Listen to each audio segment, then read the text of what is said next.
நண்பர்களே, எதிரிகள் மோசமான கூட்டம்தான். ஆனால் அவங்க ஒருபோதுமே முதுகில் குத்துறதில்ல. நம்மக்கிட்ட நல்லா பேசி நயமாக நல்லவங்க மாதிரி நடித்து நல்ல பேர் வாங்கணுங்கிறவங்க இருக்கிறவங்க மட்டும்தான் முதுகில் குத்துறாங்க. என்ன தான் நல்லதே நினச்சி யதார்த்தமாக சொல்கிற வார்த்தையெல்லாம் சில கேவலவாதிங்க தப்பாக புரிஞ்சு பகையை வளர்க்குறாங்க. நம்மளோட கஷ்டம் கவலைகள் எல்லாம் ஒரு சில பேருக்கு ரொம்ப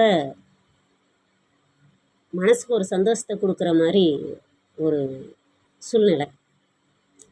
மற்றவங்க அதை கேட்டு இன்னும் இடத்துல போய் அதை மூணாக பிரித்து பேசி சந்தோஷப்படுறாங்க.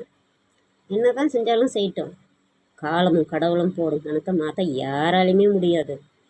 கடவுளால் மட்டும்தான் முடியும். அதனால் நம்ம நல்லதே நினைப்போம், நல்லதே செய்வோம், நல்ல செயலே வழி நடத்துவோம். எல்லாத்துக்கும் மேலே ஆண்டவன் ஒருத்தன் பார்த்துக்கிட்டு இருக்கிறாங்கிறது ரொம்ப உண்மையான விஷயம் தானே. இதில் தப்பு எதுவும் இருந்தால் மன்னிச்சுக்கோங்க, ஆதரவு கொடுங்க. நமச்சிவாய்.